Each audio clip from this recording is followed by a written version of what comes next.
ఉమ్మడి రాష్ట్రమే బాగుంటుండే అంట. ఉమ్మడి రాష్ట్రమే రేవంత్ రెడ్డి గారికి ఉమ్మడి రాష్ట్రమే బాగుండేది అంట.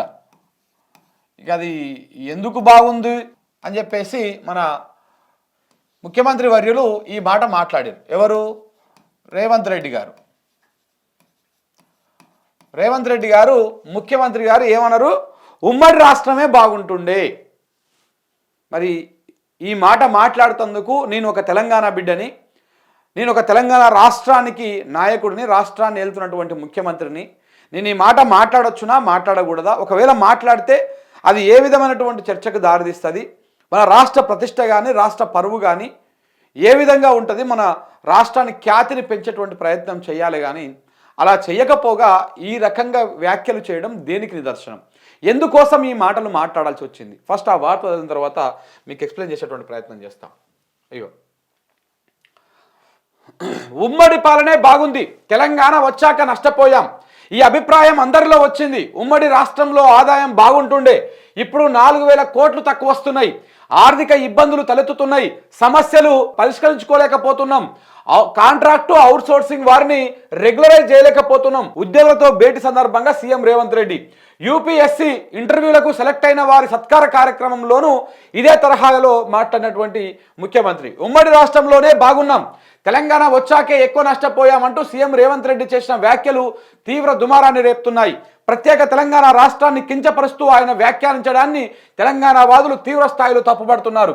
ఎన్నో కష్ట నష్టాలకు ఓర్చి సాధించుకున్న తెలంగాణ రాష్ట్రానికి సీఎంగా వ్యవహరిస్తూ ఇలా వ్యాఖ్యానించడం సరికాదంటున్నారు.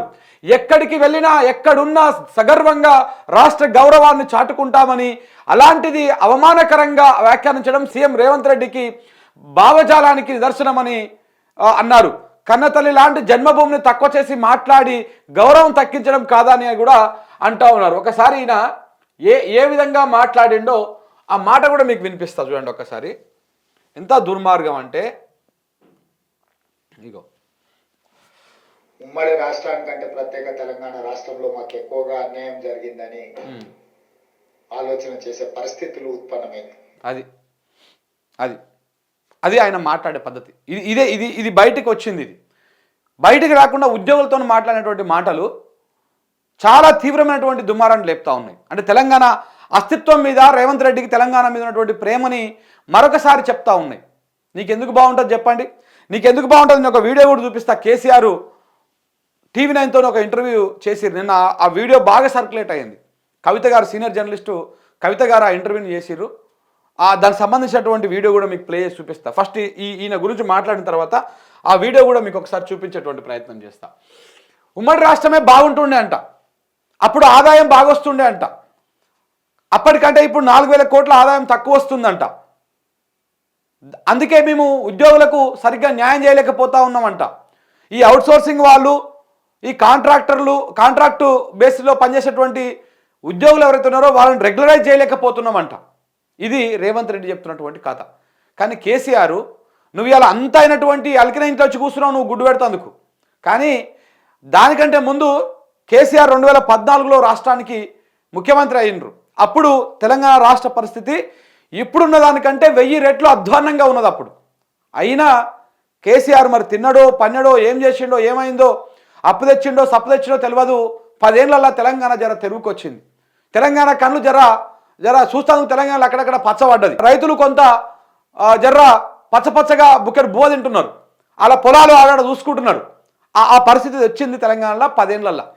తెలంగాణ 60 ఏళ్ళు కొట్లాడి తెచ్చుకున్న తెలంగాణని, దాని ఆత్మగౌరవాన్ని ఎక్కడ కూడా తగ్గకుండా, ఎక్కడ కూడా ఎలాంటి అనవసరంగా తెలంగాణ ఇచ్చినాము అన్నటువంటిది పైనటువంటి ఢిల్లీ పాలకులకు కనీసం ఆలోచన రాకుండా 10 ఏళ్ల పాటు అగ్రభాగాన నిలిచింది తెలంగాణ రాష్ట్రం. అతి తక్కువ సమయంలో అత్యధికంగా సాగు దిగుబడి ఇచ్చినటువంటి రాష్ట్రంగా తెలంగాణ రాష్ట్రానికి గుర్తింపు వచ్చింది. అది తెలంగాణ రాష్ట్రం మీద, ఈ ప్రాంతం మీద ప్రేమ ఉన్నటువంటి నాయకులు పరిపాలన చేస్తే జరిగేటువంటి రిజల్ట్, అది వచ్చేటువంటి రిజల్ట్ అది. కానీ మీరు అధికారంలోకి వచ్చి ఏడాది దాటిపోయింది, ఏం చేయాలనో మీకు అర్థమైతలేదు, ఏ పరిపాలన ఎట్లా సలహా చేసుకోవాలనో అర్థమైతలేదు. నీ చుట్టుపక్కల మొత్తం ఓటుకు నోటు కేసులో దొరికినటువంటి దొంగలను పెట్టుకున్నావు నువ్వు. ఆ దొంగలు ఏం చేస్తారు? మొత్తం క్రిమినల్ మైండెడ్గా క్రిమినల్గానే ఆలోచిస్తారు తప్ప ఇంకేముంటుంది. రేవంత్ రెడ్డి గారు ఇంకేముంటుంది మీకు? మీరు సరే మీరు ఒక కేసులో దొరికిర్రు, జైలుకు పోయిర్రు, వచ్చిర్రు, కథ అయ్యింది. పోనీ మీరు ముఖ్యమంత్రి అయినాకనైనా జర సలహాదారులను మంచి మంచోళ్ళని పెట్టుకుంటే ఏ మంచి పని చేయాలి, ప్రజలకు ఏ విధంగా దగ్గర కావాలి, ప్రజలకు ఏ కార్యక్రమం చేయాలన్నటువంటి ఆలోచన వస్తుంది. కానీ మీ చుట్టుపక్కల కూడా ఆ కేసులో ఉన్నటువంటి వాళ్ళనే పెట్టుకుంటే మీకేం ఆలోచనలు వస్తాయో గాలకు అవే ఆలోచనలు వస్తాయి, వాళ్ళకేం ఆలోచనలు వస్తాయో మీకు గవే ఆలోచనలు వస్తాయి. దీంట్లో ఏముంటుంది? ఇంకా కొత్తదానం ఏముంటుంది? చెప్పాలి రేవంత్ రెడ్డి గారు, సమాధానం చెప్పాలి. ఉమ్మడి రాష్ట్రం పరిపాలన బాగున్నది నీకు. ఆ రోజు మరి మాట్లాడినావు కదా నువ్వు అసెంబ్లీలో టీడీపీ ఎమ్మెల్యేగా ఉండి, అధ్యక్ష ఉమ్మడి పరిపాలన ఎంత దరిద్రంగా ఉంది అంటే, మా నాయన చచ్చిపోతే మేము స్నానం చేసేందుకు నీళ్లు లేకపోతే మా ఊర్లో గిట్ల నీళ్ళు చల్లుకొని వచ్చినావు, కరెంటు లేక ట్యాంక్ తెప్పించుకొని గిట్ల నీళ్ళు చల్లుకొని వచ్చినావు అధ్యక్ష అని చెప్పేసి ఆ రోజు మరి నువ్వు మాట్లాడినావు కదా.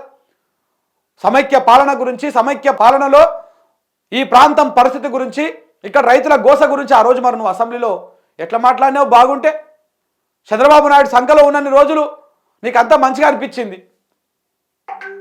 ఆ రోజు నీకు అసలు మీ చరిత్ర తెలియందే వరకు చెప్పండి. మీరు అంత పెద్ద నాయకులు ఎట్లా అయ్యిర్రు, ఏ రకంగా అయ్యిర్రు? జూబ్లీ సొసైటీలో, హౌసింగ్ సొసైటీలో స్టార్ట్ అయినటువంటి మీ రాజకీయ ప్రస్థానము ఏ విధంగా రాష్ట్ర స్థాయికి ఎదిగింది? ఏ టీడీపీ నాయకులకు ఏ రకమైనటువంటి సేవలు చేసిర్రు? ఏం సప్లై చేయడం వల్ల మీరు ఈ స్థాయికి వచ్చిర్రు? ఇవాళ తెలంగాణ సమాజానికి తెలియంది కాదు, తెలంగాణ సమాజము తెలుసుకోనిది కాదు. జర్ర కొంత సమయం పడతా ఉంది అంతే. ఇప్పుడు తెలుసుకుంటారు ఎవడి భాగవతం ఏంటిది, ఏం కథ అనేది తెలంగాణ సమాజం ఇప్పుడు చూస్తూ ఉన్నది. సో కాబట్టి రేవంత్ రెడ్డి గారు ఇట్లా మాట్లాడితే చాలా దుర్మార్గంగా ఉంటుంది. మీరు ముఖ్యమంత్రి అన్నటువంటి సోయి లేకుండా, ఇంగితం లేకుండా మీరు వచ్చేసి సమైక్య పాలనే బాగుంటుండే, ఉమ్మడి రాష్ట్రం బాగుంటుండే, నీకు చేతగాక ఈ పనికి మాలిన హైడ్రా రోడ్ తెస్తివి. ఈ హైడ్రా తెచ్చి ఈ హైడ్రా తెచ్చి ఎవనికి బాగుపడతా ఉంది? హైడ్రా ఏమైతా ఉంది? హైడ్రా నీకు ఎవరు నచ్చకపోతే వాళ్ళ ఇంటి మీదకి పంపిస్తున్నావు, వాళ్ళ ఇండ్లు కూలగొడతా ఉన్నావు. అంతకు మించి ఏమన్నా కార్యక్రమం, ఏమన్నా అక్కడికి వచ్చే కార్యక్రమం ఉందా? హైడ్రా వల్ల 10 మందికి ఉపయోగపడేటువంటి అంశం ఏమైనా ఉందా? నీ రాజకీయ కక్ష సాధింపు ఇది తప్ప అందులో అయితే ఎవరికి కూడా కనపడతలేదు, ఎవరికి కూడా అర్థమైతలేదు, ఈ ఎందుకు ఈ దుకాణం ఎందుకు పెట్టిండు, ఈ హైడ్రా దేనికోసం పెట్టిండు? ఏదో పోతా ఉంటుంది, ఓ రోజు ఓ బిల్డింగులో కొడుతుంది. కానీ ఇదే హైడ్రా ల్యాంకో హిల్స్ దగ్గరికి పోదు, అక్రమంగా కట్టడాలు చేసిన, మైహోమ్ దగ్గరికి పోదు, అక్రమంగా కట్టడాలు చేసిన పెద్ద పెద్ద కంపెనీలు ఉన్నాయి కదా, ఆ కంపెనీల దగ్గరికి పోదు, ఎలాంటి అవి చేసినా కానీ పోదు, వాళ్ళ దగ్గరికి కూడా పోదు, దరిదాపులకు కూడా పోదు. ఎందుకు పోదు? ఎందుకంటే వాళ్ళ నుంచి మూటలు సంచులు వస్తాయి కాబట్టి. ఎవడైతే మనకు కావాల్సిన ఇవ్వడో వాళ్ళయే ఈ రకంగా కూలగొట్టే కార్యక్రమాలు ఇట్లాంటివి చేస్తే ఇంకా ఆదాయం ఎడికెళ్ళి వస్తుంది? రిజిస్ట్రేషన్లు ఏడ జరుగుతాయి? రెవెన్యూ ఏడ పెరుగుతుంది? ఇవాళ ఈగలు దోపుకుంటుర్రు సబ్ రిజిస్టర్ ఆఫీసులల్లా. మీ చేతగాంతనం వల్ల, మీకు పరిపాలన చేతగాకపోవడం వల్ల రాష్ట్ర ఆదాయం పడిపోతూ ఉన్నారు. రాష్ట్ర ఆదాయం పడిపోతలేదు, వచ్చిన ఆదాయాన్ని మీరు మింగుతూ ఉన్నారు. ఈ కాంగ్రెస్ మంత్రులు, ముఖ్యమంత్రి గారి కుటుంబము, మీరందరూ కలిసి గద్దెల లెక్క రాష్ట్రం మీద పడి ఏడు దొరికితే ఆడ దోసుకొని తింటా ఉన్నారు. అది తెలియంది ఎవరికి? రాష్ట్రంలో అందరికీ తెలిసే. ఆ విషయాన్ని మీ చేతగానితనాన్ని కప్పిపుచ్చుకోవడానికి ఉమ్మడి రాష్ట్రం బాగుంటుండే, సమైక్య పాలనలో ఆదాయం మంచిగా వస్తుండే, ఉద్యోగులు చాలా తీవ్ర మనోవేదన వ్యక్తం చేస్తూ ఉన్నారు. ఇవి నువ్వు మాట్లాడినటువంటి మాటలు. నువ్వు మోసినోడివా, బరువు మోసినోడివా, కష్టం చేసినోడివా, తెలంగాణ కోసం పిడికిలు బిగించినోడివా, తెలంగాణ అన్నోడివా, ఎన్నడన్న ఉద్యమంలో పాలు పంచుకున్నోడివా, కలిసి నడిచినోడివా, కేసు పెట్టించుకున్నోడివా కాదు కదా. తెలంగాణ ఆత్మగౌరవం నీకేం తెలుసు? తెలంగాణ ఎమోషన్ నీకేం తెలుసు? తెలంగాణ ఉద్యమంలో ఉన్నటువంటి స్ఫూర్తి నీకేం తెలుసు? ఓ అప్పనంగా కొన్ని పెయిడ్ ఆర్టికల్స్, పెయిడ్ బ్యాచ్ వల్ల నువ్వు జాకీలు పెడితే జాకీలు పెట్టుకొని లేచి ఇలా ముఖ్యమంత్రివై తెలంగాణ రాష్ట్రాన్ని ఇలా పట్టి పీడిస్తున్నటువంటి రాకాశ లెక్క తయారైనవు నువ్వు. నీకేం తెలుసు తెలంగాణ గొప్పతనం గురించి? నీకేం తెలుసు తెలంగాణ అస్తిత్వం గురించి? తెలంగాణ ఆత్మగౌరవం గురించి నీకేం తెలుసు? ఉట్టినే వచ్చినా? అదే ఆషామాషికి వచ్చినా తెలంగాణ? ఉట్టినే వచ్చిందా? ఎంతమంది బిడ్డలు అమరులు అయ్యారు, ఎంతమంది పోరాటం చేసిర్రు, ఎంతమంది తన జీవితాలను త్యాగం చేసిర్రు. ఓయుకోయి అడుగుపో చెప్తారు. ఇవాళ ఏదో కొంతమంది చెంచాగాలని వెనకాల వేసుకొని ఆ చెంచాగాళ్ళకి ఏదో 2-3 పదవులు ఇచ్చేసి మీరేదో ఉద్యమకారులకు న్యాయం చేసినట్టుగా, మీరేదో ఉద్యమాన్ని ముందు నడిపించినట్టుగా, తెలంగాణ ఉద్యమం గురించి మీరు సూక్తులు చెప్తా ఉంటే వినలేకపోతా ఉన్న తెలంగాణ సమాజం, తెలంగాణ వాదులు. ఎనడన్నా నీ ముఖానికి తెలంగాణ కోసం కేసులు పెట్టించుకోనో లేకపోతే ఏదో చేసో ఎన్నడైనా బయటకు వచ్చి తెలంగాణ సమాజం కోసం కొట్లాడినటువంటి చరిత్ర ఉన్నదా నీకు? ఉన్నదా చెప్పాలా మీరు సమాధానం? లేదు. అందుకే నీకు తెలంగాణ గురించి తెలియక ఇయ్యాలా ఏదేదో మాట్లాడుతూ ఉన్నావు, నువ్వు ఏదేదో చేస్తూ ఉన్నావు. పత్రికలు మన చేతిలో ఉన్నాయి, టీవీ ఛానళ్ళు మన చేతిలో ఉన్నాయి. మనం ఏం మాట్లాడినా మనకేం కావాలనో మనకేది ప్లస్ అవుతుందో అదే ప్రచారం చేస్తాయి, మిగతాది ఏది ప్రచారం చేయాలన్నటువంటి దాంట్లో ఇవాళ మీరు ఈ రకమైనటువంటి వ్యాఖ్యలు చేస్తారు. ఈ వ్యాఖ్యల వెనుక ఏంటి ఉద్దేశం? చంద్రబాబు నాయుడు నువ్వు కలిసి, మోడీ చంద్రబాబు నాయుడు మీరందరూ కలిసి రాష్ట్రాన్ని మళ్ళీ ఏం చేయబోతా ఉన్నారు? ఏపీని తెలంగాణని కలపబోతా ఉన్నారా? ఉమ్మడి పాలన బాగుంది అంటే దానికి అర్థం ఏంటిది? ముఖ్యమంత్రి గారికి చెప్పాల్సినటువంటి అవసరం ఉన్నది. అదే బాగుంది అనేటువంటి మాట మీ నోట్లకెళ్ళి వచ్చిందంటే దాని అర్థం ఏంది? ఇప్పుడు రేపు చంద్రబాబు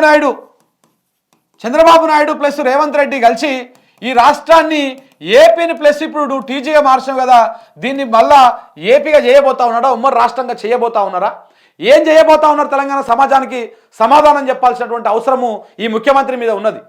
లేకపోతే ఈ మాటలను బేషరతుగా ఉపసంహరించుకోవాలి. మీరు ఏమనుకుంటున్నారు? ఇప్పటికే తెలంగాణ అస్తిత్వం మీద దెబ్బ కొడతా ఉన్నారు. తెలంగాణ తల్లిని మారుస్తారు, తెలంగాణ గీతాన్ని ఎవరో ఆందోళనతో తీసుకుపోయి మ్యూజిక్ కొట్టిస్తారు.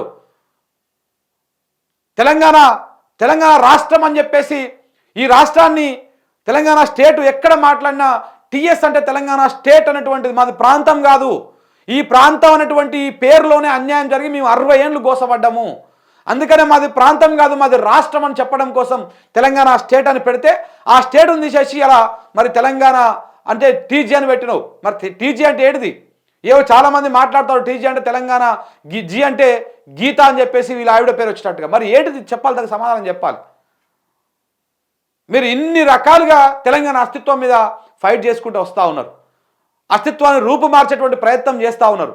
ఇది ఎప్పటికైనా ప్రమాదమే. రేవంత్ రెడ్డి అనేటోడు ఈ పరిపాలన ఈ 5 సంవత్సరాలు, ఇప్పుడు సంవత్సరం అయిపోయింది, ఇంకా 4 సంవత్సరాలు తెలంగాణ చరిత్రలో తెలంగాణ ఉన్నన్ని రోజులు ఒకటి చీకటి అధ్యాయంగా, ఒక చీకటి రోజులుగా, ఒక అమావాస్య దినాలుగా మిగిలిపోతుంది. ఇందులో ఎలాంటి డౌట్ లేదు. మీరు ఇలా మాట్లాడుతున్నది, మీరు చేస్తున్న పనులు మీరు చూడండి. ఒక్కసారి ఎక్కడి నుంచి స్టార్ట్ చేసిండు, ఎక్కడి దాకా వచ్చిండు. రాష్ట్రం రాగానే టీఎస్ నుంచి టీజీకి మార్చిండు, ఇక్కడ స్టార్ట్ అయింది. తర్వాత లోగోను మార్చుదామన్నటువంటి ప్రయత్నం చేసిండు. ప్రజల నుంచి తీవ్రమైనటువంటి వ్యతిరేకత రావడం, దాన్ని పోస్ట్ పోన్ చేసుకున్నాడు. తప్పకుండా మారుస్తాడు. కాకతీయ తోరణాన్ని, హైదరాబాద్కు చిహ్నమైనటువంటి చార్మినార్ని, ఈ అన్నిటినీ రూపుమార్చేటువంటి ప్రయత్నం చేస్తూ ఉన్నాడు. అలాగే తెలంగాణ తల్లిని మార్చిండు. తెలంగాణ తల్లిని మార్చేసి కాంగ్రెస్ తల్లిని తీసుకొచ్చి పెట్టిండు.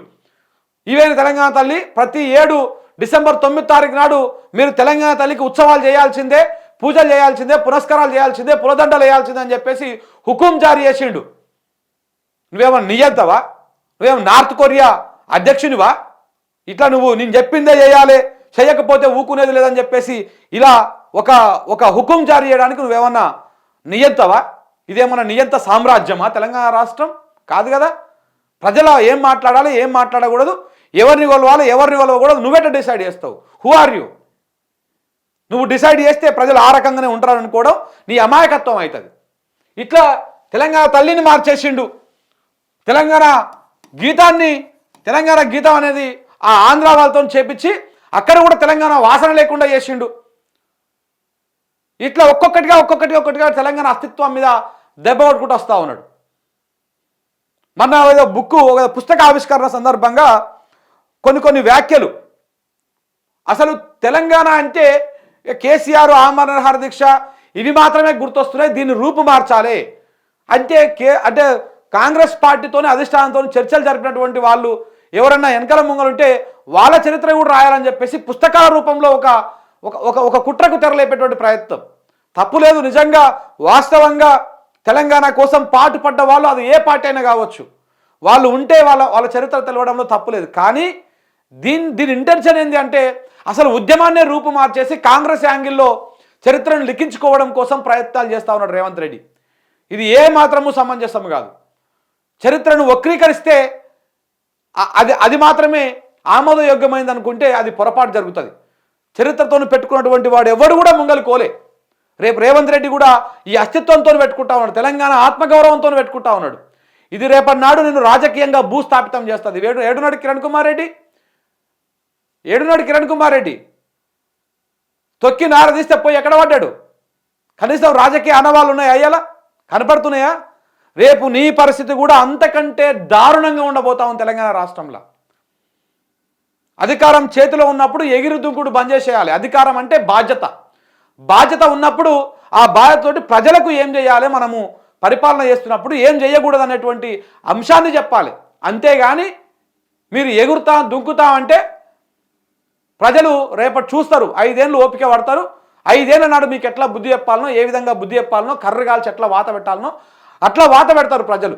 దాంట్లో ఎలాంటి డౌట్ లేదు. ఇట్లా ఒక్కొక్కటిగా తెలంగాణ అస్తిత్వం మీద దాడి చేసుకుని వచ్చారు. ఇప్పుడు ఇవాళ చివరిగా ఏం మాట్లాడుతూ ఉన్నాడు? మరి చివరిదా లేకపోతే ఇంకా ఎన్నున్నాయి దీని తర్వాత కుట్రలు అర్థమవుతలేదు.